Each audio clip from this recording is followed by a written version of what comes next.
Listeners, I'm Robin Black, and this is It's All About Healing podcast. Today we have a special guest, Dr. Ellis. She is a doctor of psychology. She's going to tell us a little bit about herself and how she got started. How are you today? I'm great. Thank you for having me. Oh, no problem at all. So tell us a little bit about this journey, how you all started. So, my journey is very unique. Of course, I had a very strong family background with mentors, watching them mentor the youth and mentor in the community. So, I wanted to create my own legacy and follow in that path. I started going to school for psychology, ended up with my master's in IO, and then now a doctorate in human and organizational psych. Mhm. And I always had that knack of wanting to give back. So, Yes. um, my healing journey pretty much intertwined with that too. Um, so, with me helping and always being that listening ear for just friends or close family, I was like, you know what, I really want to take this to another level, and that is what pushed me to go for my doctorate.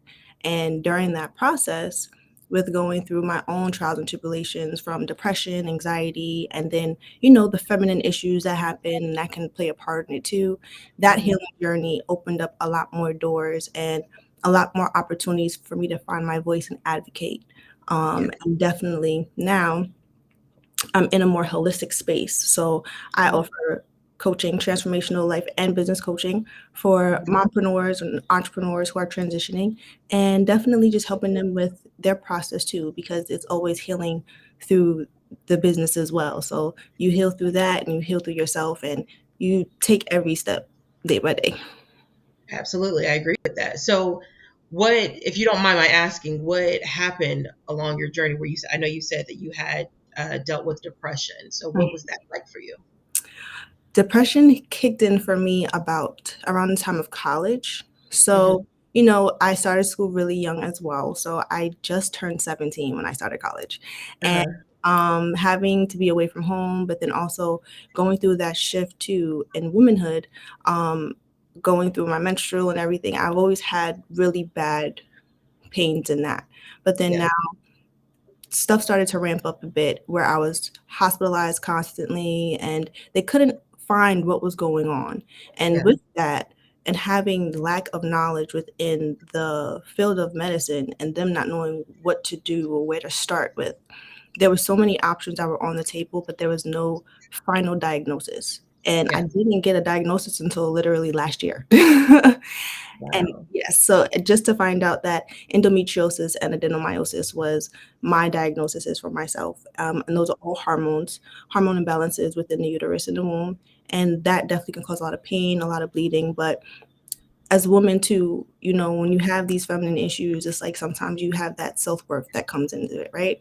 Yeah. Feeling like you're not doing what you're here to do or you're not enough. And, why is my body like this? So that played a part on my psyche and my mental state and Mhm. definitely added to my, depression and my anxiety, and the pain didn't help either. So it was a lot of that. And Yeah. yeah, it was a So, lot of. how did you break through that, feeling like you weren't enough? Do you still suffer with that, or what would you suggest for others along who are always out here feeling like they're not enough? Well, definitely, I do not suffer with that. Of course, everyone has those moments of imposter syndrome. That is Hmm. something that is a constant term that you hear nowadays, right? Yeah. But for me, it was a lot of self-reflection too and understanding like, hey, if I if they don't know what's going on with my body, then I need to take time to understand my body.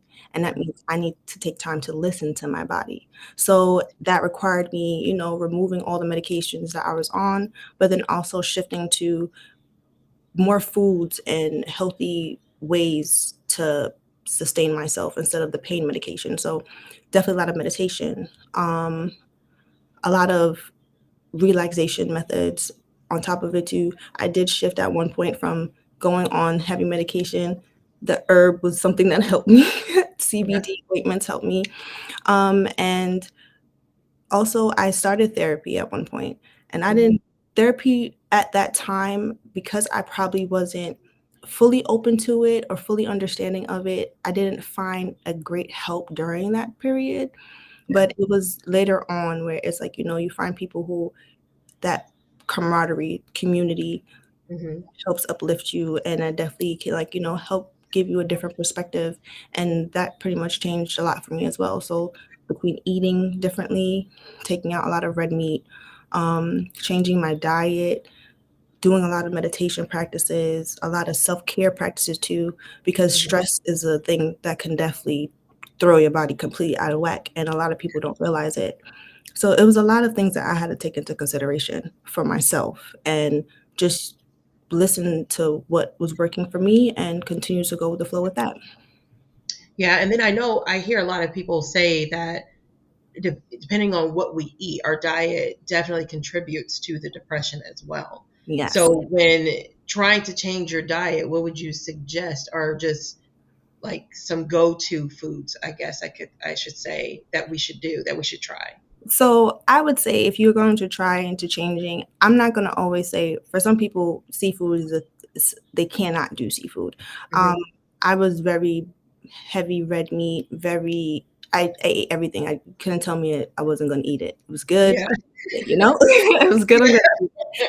But I had to shift, so I went more to, definitely a lot more green-based, a lot of fish, a lot of seafood, and then just a lot of berries, Yeah. fruits, and that was the changer too, is the fruits, because now I'm putting stuff in my body that is not a lot of the sugar. If it was Hmm. natural sugar instead of the white cane sugar, because that too can throw off your hormone balance as well, and that Yeah. too can aid on with a lot of stuff. So removing a lot of that, removing a lot of dairy. I love me some milk, and girl, Hmm. chocolate Yeah. milk.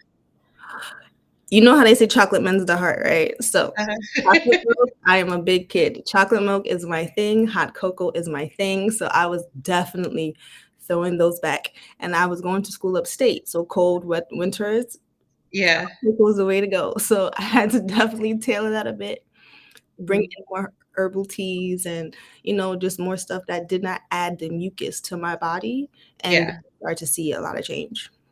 Man, so how long does it take, like when you start changing your diet, how long did it take for you to start feeling better and noticing that difference? Self-awareness. Hmm. That's what I said. The main word with that one was self-awareness. Yeah. I'm sure if I was more aware and knowing of my body during that time, I Yeah. probably seen those changes a little bit faster. Like, maybe I'm feeling a little bit better week 2, week 3, but Mhm. I feel like I was so deep in my depression too that I wasn't seeing the benefits. And when you look at yourself in the mirror, you see yourself every day, you don't see changes, but people around you do see those changes. So it Mhm. was like the help of the family and like help of really close friends. It's like, hey, like, you having a really great day today. How are you feeling? Or just Mhm. checking in and, like, like, your skin is glowing today, or just those uplifting things, and just seeing and hearing the changes that they were seeing. That's when I was able to really sit down and be like, look myself in the mirror, like, you know what? There is change here. And as I started to really and accept that change, then I'm starting to see the change within myself. And then I started to work out again and going to the gym, even stretching. I Yeah. made sure that was my thing. I stretched and it helped. That's my Hmm. stretch difference. Interesting. And as far as meditation, what type of meditation do you do? I love guided meditations. I love listening to sound bath healings, definitely binaural beats. Those are my go-tos. I know for me, it was easier for me to digest a lot of the information in guided meditation going to sleep. So Hmm. guided meditations subconsciously as I'm sleeping and the music is playing, and it's the affirmations I was being poured in subconsciously at night, but then I had to reinforce those in the morning. So Yeah. those self-care affirmations in the mirror in the morning, doing my self-care practices throughout the day, and just taking that time to be mindful with myself, even if my meditative state did not look like me sitting in silence. My Hmm. meditative state could have been me putting my focus into a creative activity like drawing or painting, if it even me dancing, because Yeah. dancing and movement, a lot of dancers, they can go into a whole trance, and that's a whole different form of meditation.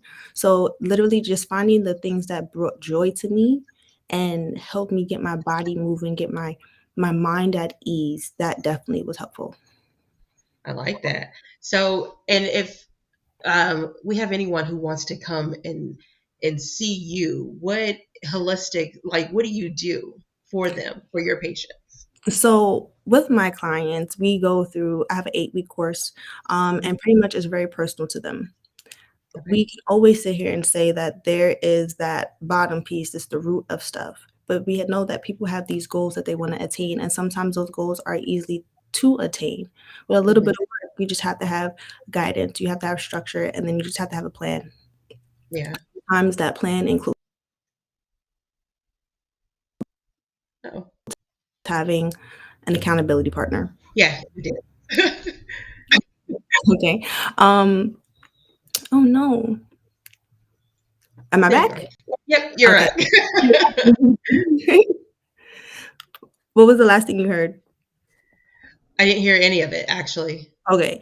Yeah. Um, so pretty much we go through an 8-week course, and a lot of the times you can always know that there's that root cause of it, but there are goals and stuff that people have. And they have to understand that those goals are attainable. And sometimes the goals just need to have structure. You have to have a plan. Make sure they're attainable and they're achievable so you can see that it's not too much. Don't just be very drastic in it. But then two, it's nice to have an accountability partner as well, because then that person that'll be like, hey, did you do this today? Hey, how's your day going today? Like, did you Mhm. take your 5 minutes? Did you take your 10 minutes? And just making sure that you're tackling those small goals. That's pretty much what I help with my clients. In the future, though, I am not hoping, but I'm going to get my certification in doing sound bath healing. So I would love to infuse that with my Yeah, clients as well, so that way they can have their own quiet meditation practices, and we can do those, just to get them more settled down into feeling and releasing, depending on where they're feeling that energy at and where they need to release. But that's something that I'm working on right now to get to help my clients for sure. absolutely, because I love sound bath healing. I will 100% agree with that. I think the first time I did a sound bath healing, it's like the very first, as soon as I heard it, it's like my whole entire body just like went into this trance state. And it was just so amazing and relaxing, and just a lot opened up. I didn't know that sound healing was a thing, but I think that's absolutely phenomenal. So, You. Yes, I loved it, and I mean, like, I was introduced to it a few years ago, um, uh-huh. and I feel like the first time I really started hearing the singing bowls and the sound bowls was through the meditation, right? Um, Mhm. Going to those apps like Insight or Yeah. little meditation apps you can download in the App Store, and finding little meditations that worked for me, what felt good for me. And Yeah. then from there, I had an experience with a couple of classes and being there with the sound bowls and Mhm. feeling that energy, which is like a whole nother elevation, Yeah. like it's one thing to hear it on the phone, it's Yeah. another to be right by the bowl, right? Yes, absolutely. So, I when I got there and just felt that energy and, felt those releases and even just feeling the energy flow through my body, I was like, "Okay, I love this. This resonates with me." And Yeah. then now it's like, being in that space of always being I love to be a learner. I love to Mhm. be a student. So being in that space where I always want to learn is like now I want to expand on my practices where I'm getting into the practitioner suit. So then now I don't have to go to a class to go get my sound bath healing. If I'm having an off day, I can go upstairs and go sound bath myself, Yeah.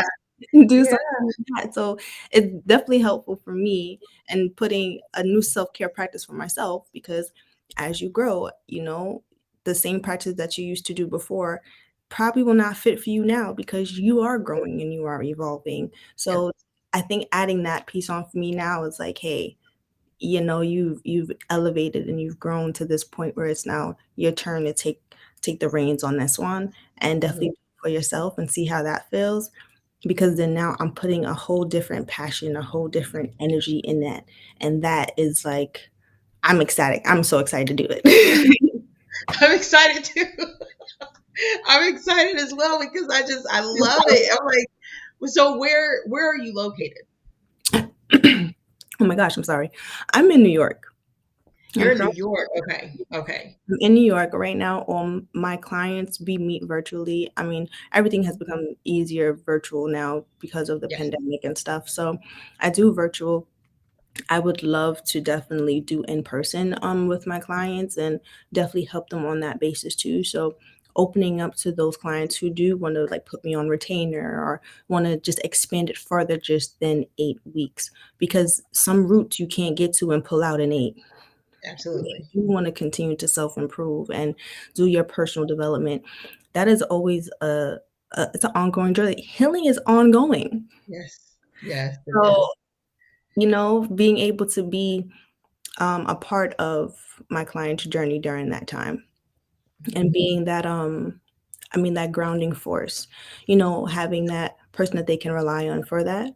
That's definitely where I'm leaning towards. So I'm open for that new experience too, especially when them sound bowls hit. Yes. I'm gonna be in it. If you need it, I'm here. I'll Yeah. I'll travel.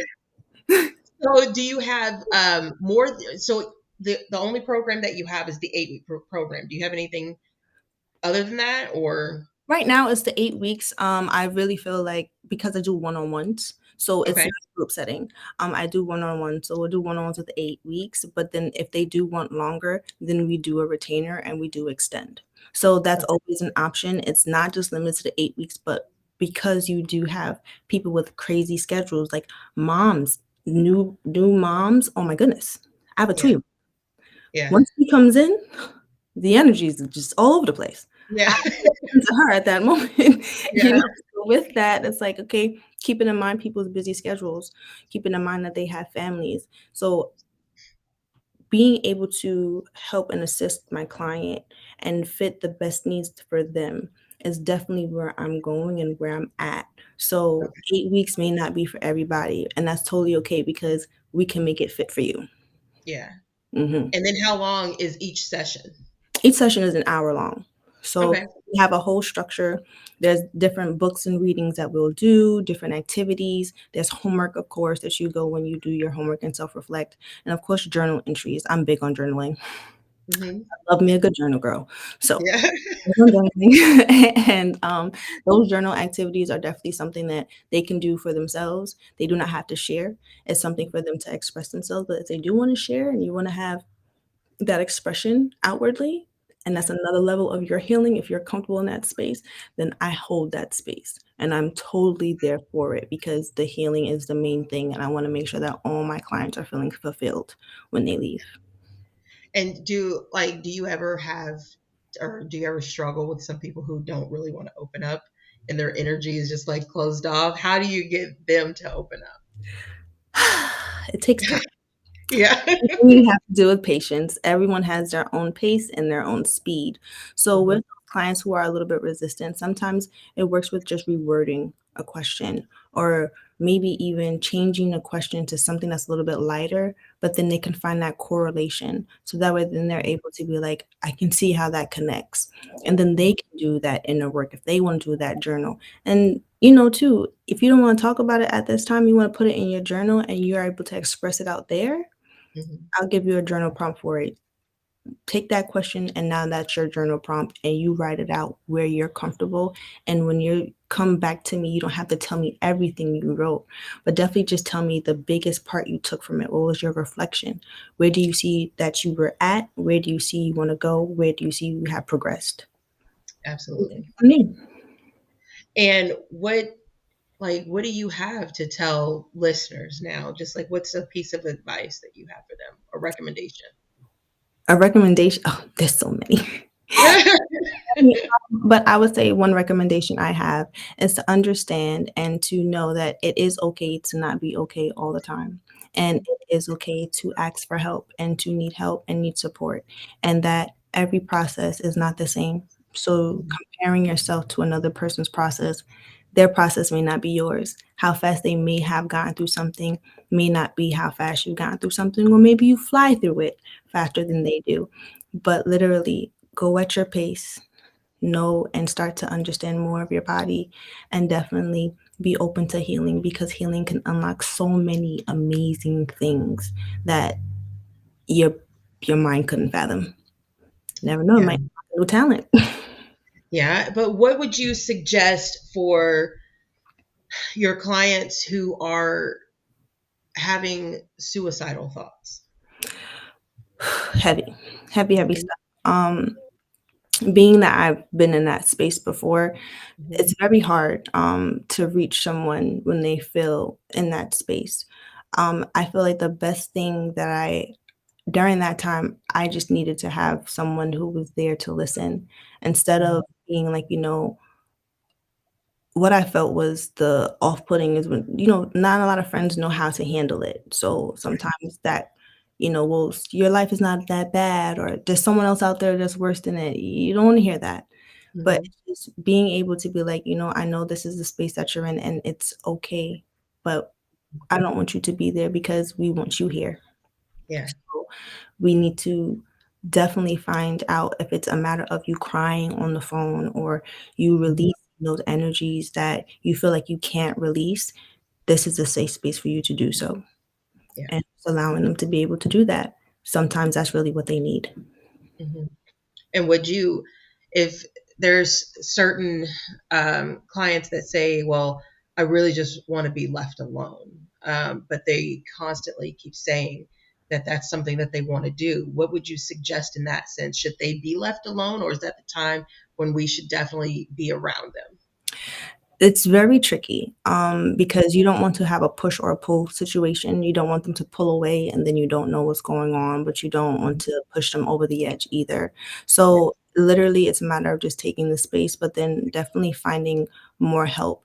There's a difference between a coach and a difference between a therapist, and sometimes it's recognizing that they do probably need a little bit more extra than just someone coaching them through something. They probably need someone to really walk them through those steps and Mhm. take those times and someone specifically on suicidal prevention because their expertise range differently from Yeah. mine and me knowing that hey, I can't help you in this space, but I'm here to find you the resources you need and we're going to make sure that you have everything that you need there, and knowing that they can find that and be comfortable with that too.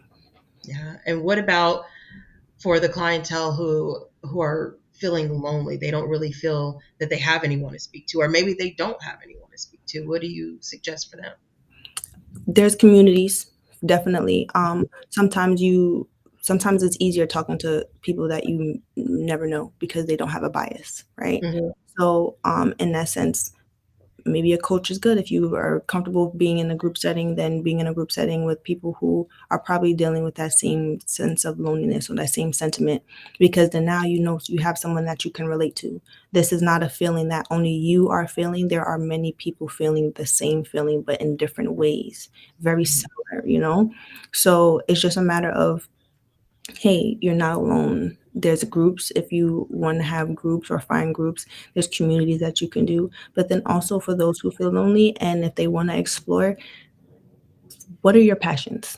What do you love to do? What do you find fun? Because then now let's go find activities that you love to do and see if they have group activities. Because then now you're meeting like minds or like people that love Yeah. to do the same thing that you love to do. Because hey, you may meet a friend in that class. And it's like, now you have a friend in the class that loves what you do, and this is where y'all commune, and having that community can change the game. Yeah, I didn't even think about that. I like that. Yeah.